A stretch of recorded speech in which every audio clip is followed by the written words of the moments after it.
Today we are out here to test the all-new 2026 Zero XB.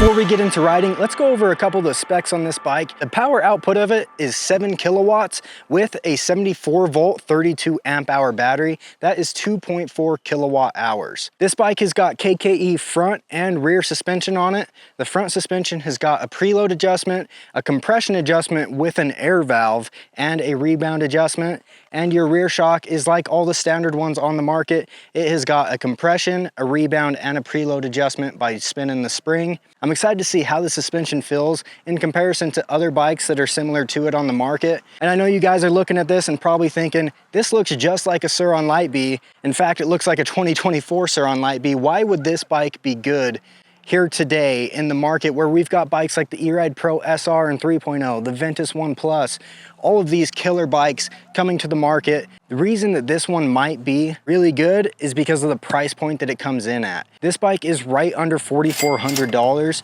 and we all know and love the Sur on Light B chassis.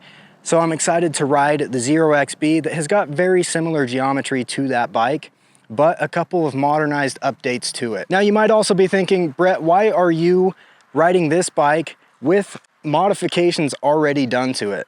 Reason being is because we have a formula on every bike that we do that we know, love, and trust, and that is doing 1619 wheels, handlebars, a direct mount stem, and foot pegs. Those simple adjustments make these bikes feel right at home, so we just went ahead and did that right off the bat. Luckily, all Sur on Light B parts fit this bike, so you don't have to wait for the aftermarket to catch up for a lot of the different components on this machine. Now we know in comparison to most bikes in the market, the specs on paper don't seem to be the best, but paper specs really never put it into the full picture like riding the bike would, which is why we're out here today. I'm actually really excited to ride this bike because it's so lightweight, and it kind of takes me back to the roots of why I got into this industry in the first place. Now, in a world where hundreds of Chinese bikes are popping up on the market, it is quite refreshing to see the brand Zero come into play, because they are a brand based out of California, and that means that you're going to get the support that the American market has to offer on having one of these bikes. Now, that doesn't mean it's not still made in China, but the support aspect alone is going to be incredible for the Zero brand. In fact, next year, Zero will have been around for 20 years. That is a long time for an electric motorcycle brand to be in the market, let alone the American market. So it's super cool that we're going to have that kind of support and ecosystem when it comes to riding one of these bikes. All right, I'm going to go ahead and start my ride. I'm going to record this. This is probably going to be a pretty high elevation ride. I'm already at 6,000 feet elevation. We're just going to climb from there. So I'll let you guys know where I end up at the end of this ride. I'm running out of daylight quick, so I really need to get moving. Probably going to ride pretty fast with that being the case, just to catch up to this group that I'm out here with. So we'll see how it goes. Cross the road, get on the trail, and get a feel for things.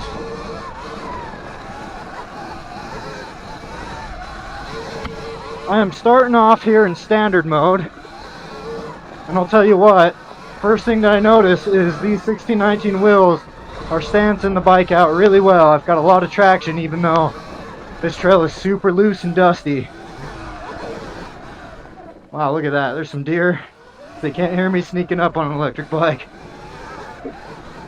So standard mode is probably not the full 7 kilowatts, but this thing is already super peppy,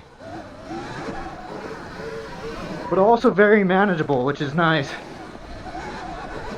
Suspension already feels pretty compliant. Obviously I haven't done anything crazy at the moment, but it's feeling really good initially out here.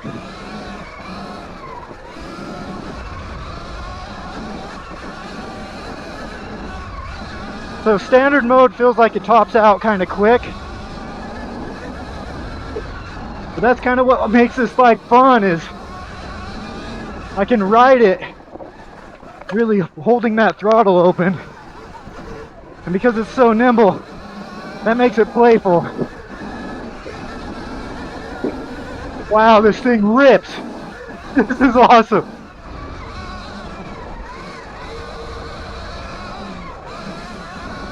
This takes me back to riding a bone stock light bee, but it actually feels way more put together and composed, which I gotta say is quite impressive, because that light bee is such a good bike. But this thing is handling, cornering, riding really, really well. I'm locked throttle right now, which I shouldn't be because this trail is techie, but this bike is so fun. All right, so we're currently in standard mode. That's what I started out riding in. There's a mode button over here. Let's click that into sport mode. There's 3 different modes on this bike: eco, standard, and sport.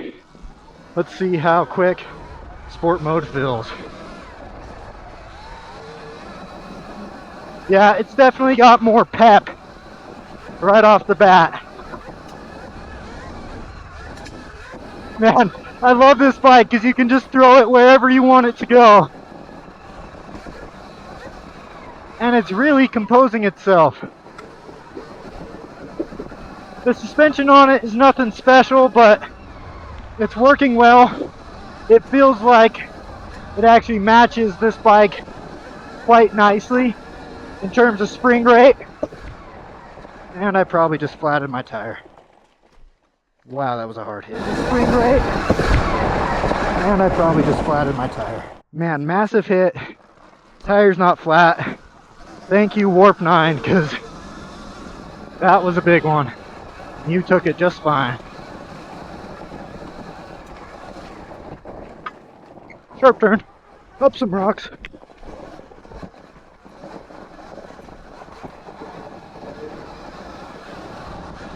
This bike is riding so well. And I'm riding this hard, so the range that I get out of this is probably not going to be the best, but I can guarantee I'm going to be tired by the end of this ride. I'm on cliff edges right now, so just got to relax a little bit and make sure I hit my lines, but this bike is so fun.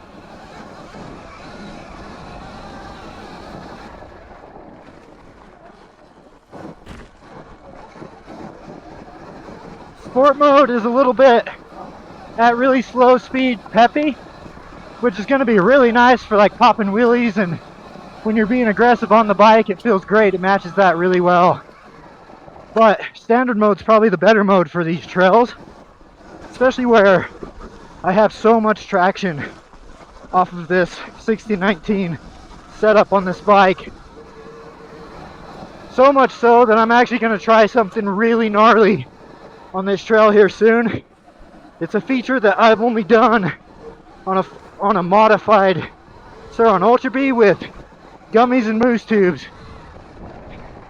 I'm not sure if you can see from here, but it's climbing to the top of that, which is really hard. In fact, I think it's going to be very difficult on this bike to do. I can bypass that, but you know, I really want to see how this thing stacks up in gnarly situations, because so far it feels really fun and like I can do anything on it.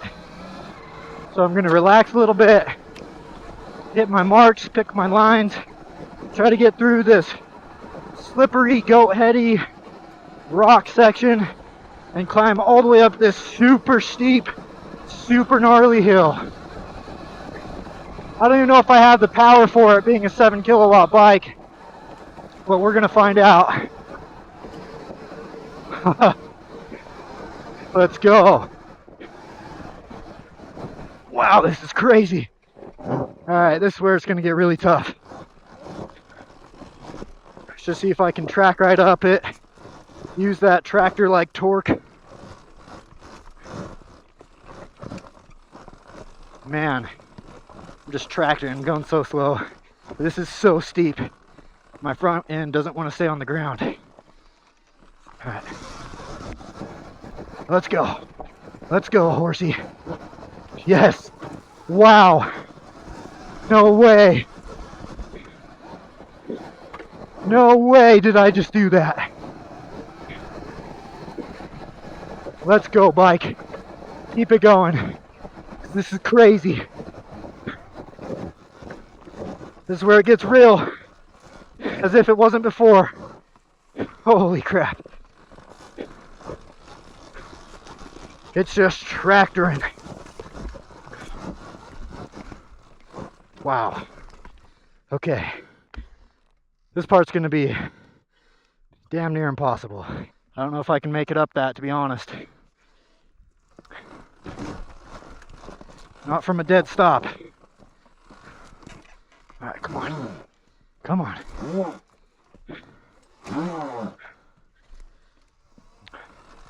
Yeah.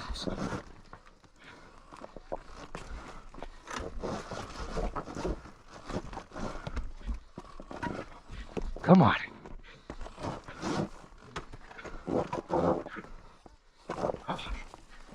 Yeah. All right. Testing this thing. Come on. Give me some traction. Get me up this hill.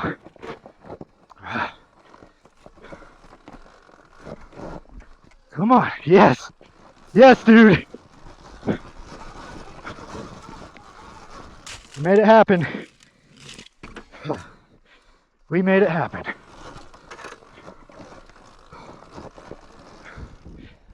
Wow. What a climb that was. Fun isn't over yet though. Still some gnar. And a lot of steep stuff.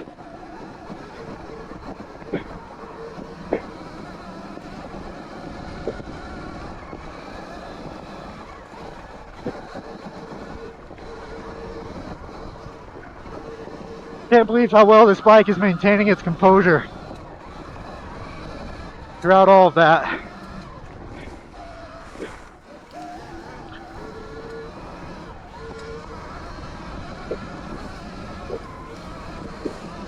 Yes, dude. Let's go. Guys, I'm still climbing right now, and it is steep. But 7 kilowatts is getting the job done. Wow. Let's go.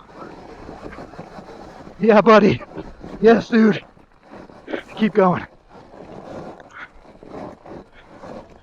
Oh, make it through, make it through. Steep, loose, gnarly. We're to the top, dude. Holy crap. Can't believe that.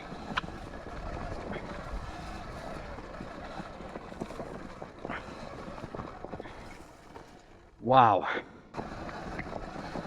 This bike really does give you the confidence to just do what you want.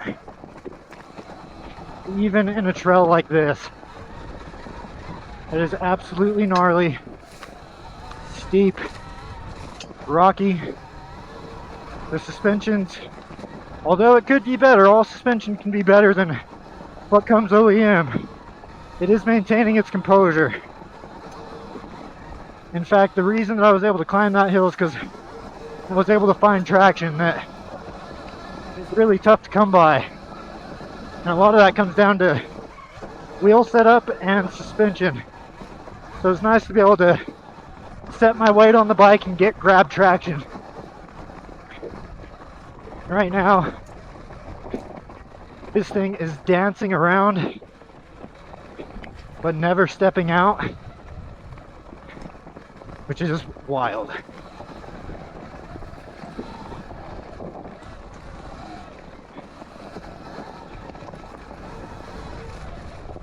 You know, I'll tell you what, I remember why Sirons became so popular. And that's because the small, lightweight bike that feels like you're pushing it to the brink of exhaustion is so much fun to ride. And although a lot of other bikes are going towards really high power trends, I think Zero really tried to focus in on performance when they made this thing based off of the chassis that they chose.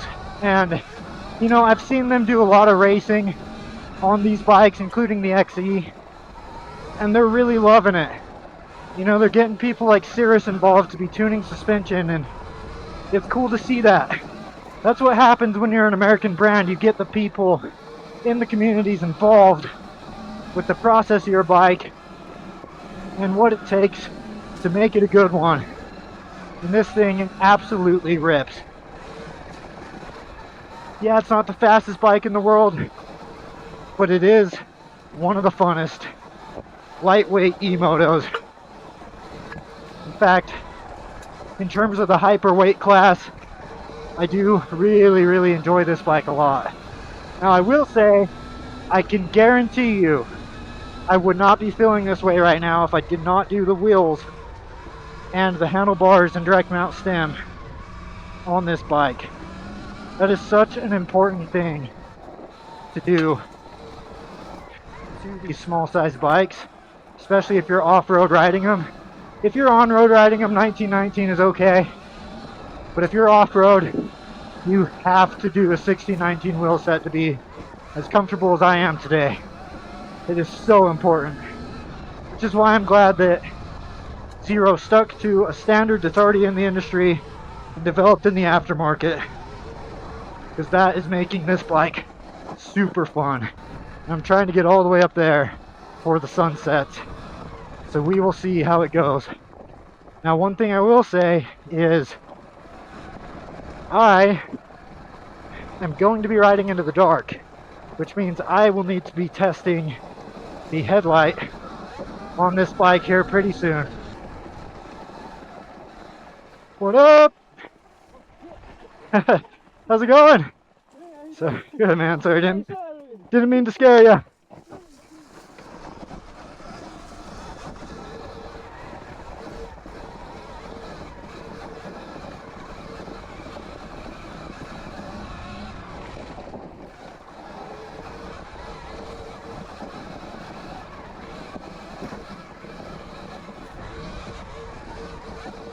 This bike is so nimble. It does what I tell it to. Turns on a dime.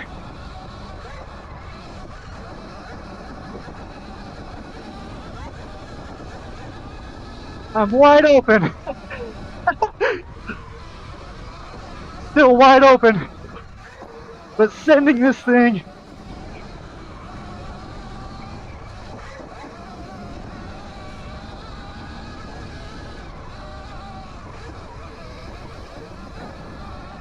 Wow. How cool. I gotta make it to the top before sunset.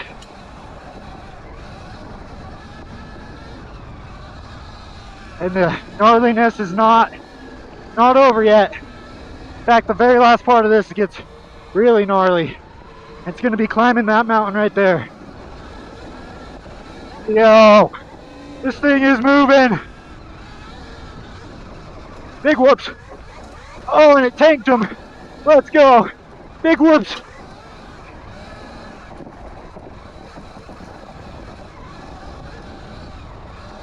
Yo. See that headlight down there glimmering?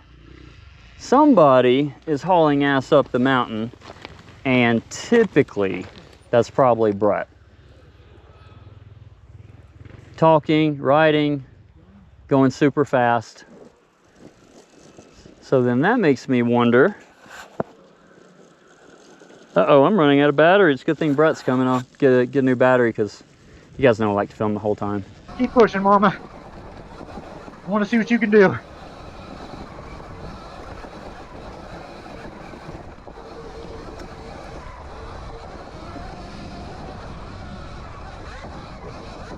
I can feel this bike starting to fade a little bit, but I'm wide open and this is steep. And of course my battery's getting lower. And I'm full sprinting right now, guys. Full sprint through the gnar.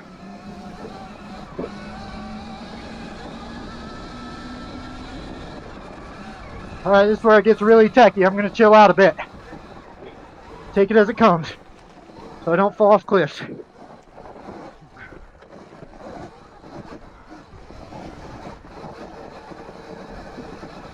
Yeah, baby. It's a bunch of switchbacks all the way up this mountain, and they just get gnarlier as they go, and tighter, and cliffier. But this bike can handle it, man. In fact, I'm blown away by its performance. Let's go. Come on, baby.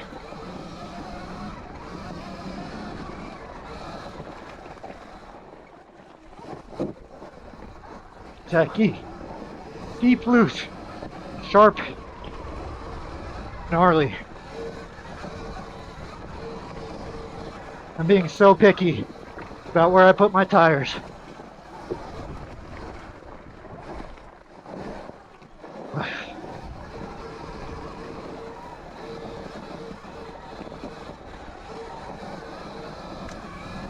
Yes, it is Brett. He's not gonna wait around and see, hey Nate, do you need a GoPro battery? No, Brett, I'm all good. Thanks, dude.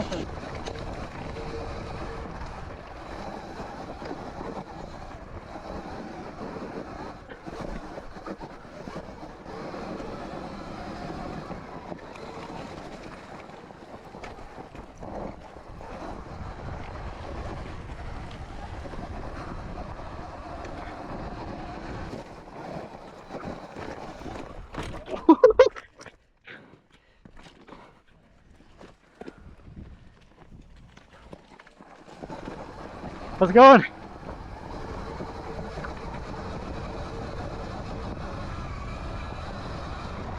Little tire dragger error right there. Happens. One last section of super gnar.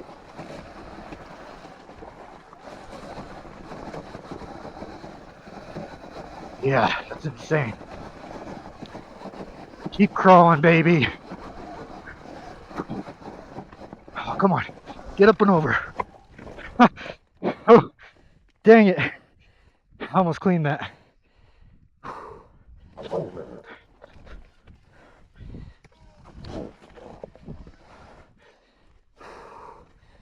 yeah, worn out. Tiring, man.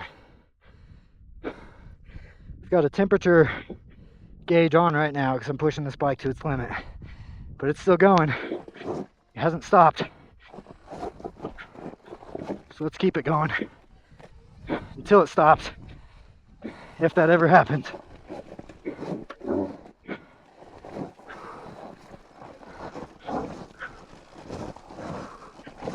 Yeah, baby. Yeah, baby. Yeah.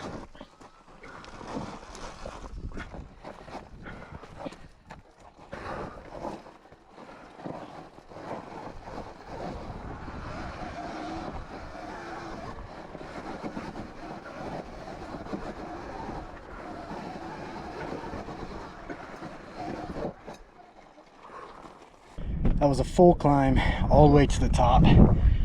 That view is absolutely nuts. The sunset's going down over that way. Full climb right now. That was 32 minutes straight of wide open, just about as hard as I could push for that long. I've gone 8 miles in distance. I'm now at 9,661 feet of elevation. Started at a little over 6, so that is pretty incredible. This bike just pushed that hard all the way up this. Battery check, I am at 30%. I did push that pretty far, pretty hard. This bike is a 2.4 kilowatt hour bike, but you know, it's meant to be a play bike. It's meant to go and have fun on, feel like you're racing, feel like you're pit biking, and this thing, you can put it wherever you want to. I'm actually really stoked on how this ride went. Really surprised it went as well as it did, because you know, throwing my leg back over a bike with these kinds of specs, I was like, oh man, I really don't know what kind of good I'm going to say about it, because we've been through the Sirris CMX generation, but we're here on this bike. It feels more put together than any other hyperweight bike I've ridden so far. It hasn't done anything weird, anything out of the ordinary. Check engine and temperature light is now off from sitting here for a couple minutes, and You know, I just pushed this all the way to the top and it never once failed. That is incredible. Good job, Zero, on your first rendition of a hyperweight bike. All right, guys, I've talked a lot of good about this bike because there's a lot of good to say, but let's talk about the bad real quick. So, one, this headlight is terrible. And I really dislike a lot of aspects of it. I'm on my bright beams right now, and they don't do hardly anything. It's like this really thin beam across, and this is 2 lights on the front of this bike, mind you, and it's really hard to pick up depth right now. It hasn't even gone fully dark yet, and I'm already struggling a lot with this headlight. I've still got a ways to ride, so that is one con about this bike. And now another thing that also regards the headlight is the way that the headlight mounts. So if I want to do a direct mount stem on this bike, and I'll show you a close-up of the stem, I've got washers underneath it right now, and those washers are kind of lame that I have to do that. And the reason being is because the headlight mounts to the front 2 direct mount bolt mount points. So that requires, oh man.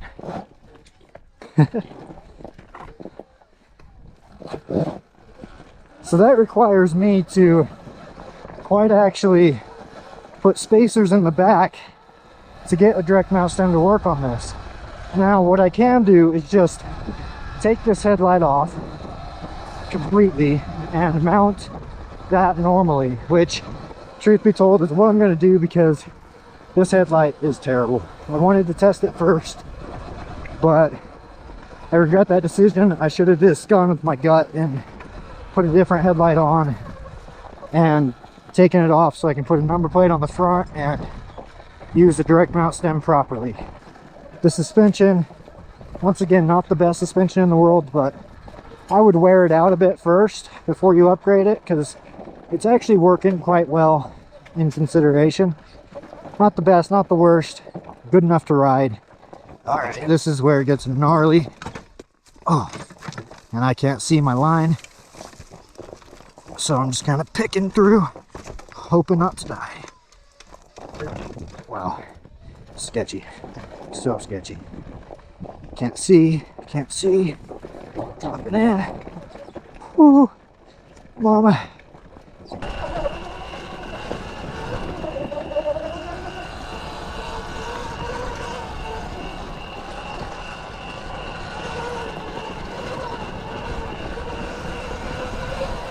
Well guys, it's pretty safe to say that I had a ton of fun on the Zero XB. This bike actually really surprised me a lot while I was out there riding it. I pushed it really hard all the way up that mountain. In fact, let me pull up some stats real quick. So in elevation, I climbed 3,694 feet, which is a huge climb, especially on a 7 kilowatt bike. And the total distance up and back was 15.4 miles. I did that in about an hour, 20 minutes of moving time, and it was incredible that this bike pushed all the way up to the top of that mountain without any brakes, a hard enduro section, and a ton of climbing wide open, and it never overheated. Now it got hot, and it warned me that it was hot, but after about a minute or so of cooling down, it turned off that temperature sign, and the bike was just fine. It never once fully overheated to the point of turning the bike off, which is really impressive considering how hard that climb was. This thing was a ton of fun. It felt super put together. I'm excited to keep on riding it. Super stoked that a lot of the light B parts fit this bike, like the wheels, the foot pegs, the handlebars. I'm not very stoked with the headlight. I'm gonna just take that off, put in a new headlight, put a number plate on this bike so that the direct mount stem is super easy to mount up. And other than that, guys, this bike has been a ton of fun. My first impressions of it are pretty awesome. I wasn't expecting to enjoy it so much considering how far bikes have come in the market today, but this took me back to why the small size category is super fun. I had a great time. Hope you guys enjoyed this video, and thank you so much for watching.